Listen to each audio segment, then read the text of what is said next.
otak, j'espère que vous allez bien, en tout cas me revoilà aujourd'hui donc pour une nouvelle vidéo de la rubrique manga. Donc aujourd'hui je vais vous parler du tome 1 de Dernière Heure.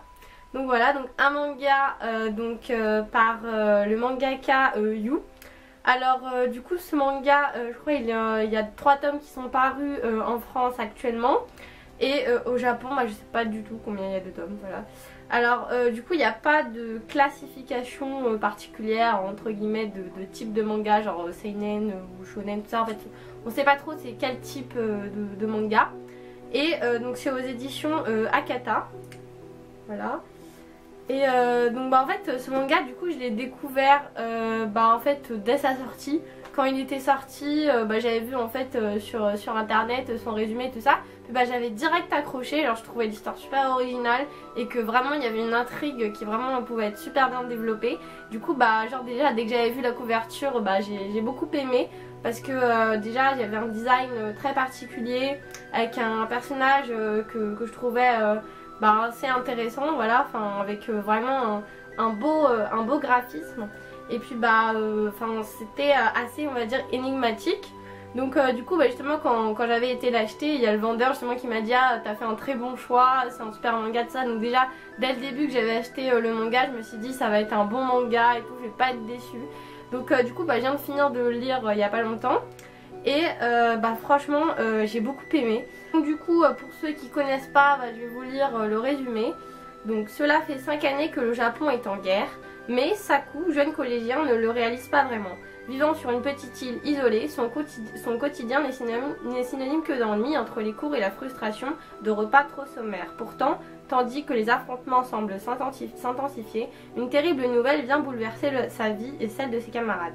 Désormais, chaque vendredi, certains d'entre eux seront appelés à aller se battre sur le front. Tous, sauf Saku et Miyako, son ami d'enfance, exemptés sans savoir pourquoi de partir à la guerre.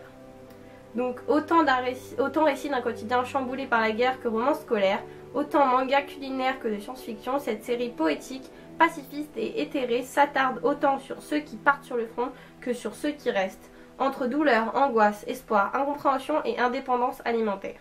Donc justement je trouve qu'il y a des thèmes super intéressants dans ce manga.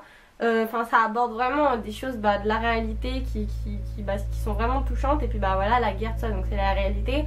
Voilà, après je trouve que c'est aussi un manga du coup un petit peu historique. Mais ouais, donc les thèmes sont vraiment on va dire des thèmes sérieux aussi, mais abordés de façon poétique. Du coup c'est ça que je trouve intéressant déjà.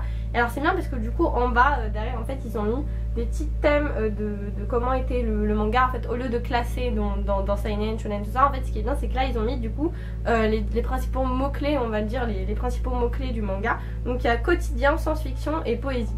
Voilà, donc du coup, alors déjà au niveau des graphismes, moi je trouve ça super beau. Franchement je trouve que ce manga a vraiment des super beaux graphismes. Voilà, donc avec des personnages super attachants, des personnages super bien dessinés. Et avec vraiment un caractère tous différents les uns des autres quoi. Donc franchement déjà au niveau des graphismes j'ai tout de suite accroché on va dire.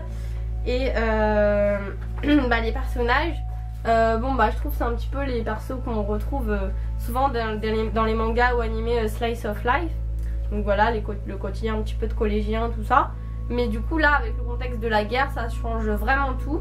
Et c'est ça qui est bien quoi. Alors après du coup, je trouve que du coup c'est déjà un manga super triste. Mais après au début, on commence à connaître un peu les personnages, tout ça. Le héros, je trouve qu'il est intéressant comme personnage parce que c'est pas un héros stéréotypé tout ça. Et puis en plus du coup lui il pourra pas aller à la guerre. En fait il peut pas aller à la guerre parce qu'en fait ils ont dit qu'il était inapte à aller se battre au front. Et son amie d'enfance aussi, du coup elle aussi elle est inapte. Donc du coup ils sont un peu frustrés de pas pouvoir aller alors que leurs camarades vont peut-être mourir au front. Donc en fait malgré que ce soit un quotidien assez paisible dans une petite île isolée du continent de l'archipel japonaise, du coup il y a quand même une forte tension qui se met dans le quotidien de ces enfants. Puis moi ce que je trouve vraiment horrible c'est que déjà dès le collège en fait ils doivent partir au front déjà pour faire la guerre. Et je trouve ça affreux parce qu'en plus la première qui est choisie c'est justement une fille qui déjà était une rescapée et qui venait justement dans une petite île isolée pour justement être protégée des bombardements quoi. Alors après, ce qui est intéressant aussi c'est qu'en fait ils ont aucune idée de qui est l'ennemi en fait. C'est-à-dire que bon, peut-être que les soldats, tout ça qui sont sur le continent, ils le savent, mais eux, les collégiens du coup de cette petite île, ils ne savent pas du tout qui est cet ennemi. Et en fait, c'est vraiment un ennemi genre qu'ils voient pas. Du coup, il y a des rumeurs qui se mettent comme quoi c'était des extraterrestres, tout ça. Donc, je trouve que du coup, la guerre est abordée aussi d'une façon originale parce que bah, on ne sait pas qui sont les ennemis. Donc, du coup, ça instaure un mystère quand même dans le manga, quoi. Alors du coup après je trouve que c'est un manga qui se lit très facilement en fait, c'est très fluide. Alors moi j'aime beaucoup les mangas quand il y a beaucoup de belles images et pas trop de bulles à lire de discussion parce que après ça nous enlève de l'ambiance. Enfin je veux dire on est moins accroché par le manga quand il y a beaucoup de textes à lire quoi, on commence à en avoir marre. Donc là c'est vraiment super fluide hein, comme lecture, donc il n'y a pas énormément de bulles sur chaque page. Puis bah c'est super agréable on va dire à lire, il se lit rapidement malgré qu'il soit quand même assez épais, bah, il se lit quand même assez rapidement et bah franchement on s'attache très rapidement au personnage. Donc justement c'est ça qui fait un petit peu le problème, c'est que bah du coup vu qu'on s'attache au personnage, mais si après ils partent au front et qu'ils meurent au front, bon bah du coup ça instaure de la tristesse pardon, chez le lecteur. Donc du coup je pense que déjà c'est un point bénéfique qu'on s'attache au personnage, c'est justement bah, pour que justement le spectateur soit triste et soit vraiment dans l'ambiance de l'histoire. Donc franchement ouais, déjà pour les personnages c'est déjà le héros bah, qui est pas stéréotypé, c'est super bien ça. Franchement c'est des personnages bah, agréables, ça en plus vu que c'est des enfants, du coup on s'attache plus que si c'était des adultes hein, je trouve, après bon c'est mon avis. Mais franchement les personnages sont trop mignons, du coup ça fait vraiment un gros contraste avec le thème de la guerre, des personnages mignons, mais même sur la couverture d'ailleurs il y a vraiment un gros contraste parce que c'est une petite fille, voilà, une collégienne avec une arme, donc c'est un gros contraste. D'ailleurs la couverture, je l'ai pas dit mais je la trouve super belle, autant que ça soit devant que derrière, parce que derrière du coup il y a des petits croquis super beaux aussi, et puis bah devant je trouve que le titre avec le personnage ça fait super beau. Enfin vraiment la couverture déjà marque un bon point, déjà c'est ce qui m'a attiré au départ, c'est la couverture. Donc ouais voilà, donc ce manga vraiment je vous conseille de lire. Alors du coup moi je pense que je vais acheter le tome 2, en fait c'est même sûr je vais acheter le tome 2 parce que je veux vraiment savoir la suite, vraiment j'ai été transportée dans cet univers. Alors malheureusement il me semble qu'en fait il n'y a pas très longtemps le mangaka du coup de ce manga est décédé je crois. Alors du coup paix à son âme, ça déjà c'est sûr, parce qu'en plus pour une œuvre d'art comme celle-là, voilà, pour un chef d'œuvre comme ça, voilà. Donc du coup je sais pas comment ça va se passer pour la suite de l'histoire, est-ce qu'il avait déjà fini le manga au Japon ou pas, je sais pas du tout. Donc si vous le savez, n'hésitez pas à me le dire dans les commentaires hein, pour m'informer, voilà. Et puis en tout cas voilà, je vous conseille vraiment de lire ce manga parce qu'il est trop bien.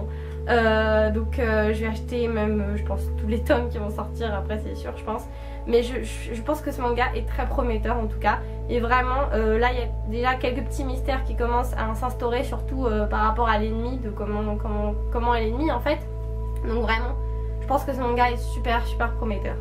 Donc voilà, d'ailleurs je pense que c'était le même mangaka qui avait fait l'adaptation en manga du film d'animation Ame et Yuki les enfants loups, parce qu'Ame et Yuki les enfants loups à la base c'est un film d'animation, et là du coup je pense que ce mangaka avait fait justement une version manga. Voilà, en tout cas j'espère que cette petite critique de ma part donc de ce manga vous aura plu. N'hésitez pas à me dire dans les commentaires du coup si vous avez ce manga et si vous l'avez lu et qu'est-ce que vous en pensez de ce manga. Ou si vous avez d'autres questions, des choses que j'ai pas précisées sur ce manga, à me demander dans les commentaires aussi. Après si vous avez aimé la vidéo, vous pouvez aussi mettre un j'aime. Après si vous n'êtes pas encore abonné à ma chaîne et que vous voulez voir aussi mes autres rubriques manga sur ce que je fais d'autre, donc sur les autres critiques manga que je fais, n'hésitez pas donc à vous abonner, voilà.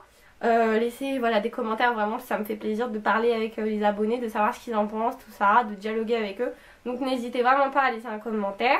Et surtout acheter ce manga, voilà, parce qu'il est trop bien. Voilà, donc je vous le conseille vraiment, moi j'ai eu vraiment un coup de cœur. Je dirais que t'étais emballée quoi, on va dire. Voilà, en tout cas j'espère vraiment que cette vidéo vous aura plu. Voilà, n'hésitez pas à mettre des j'aime, à vous abonner, tout ça. Et je vous dis à la prochaine dans une autre vidéo. Matane!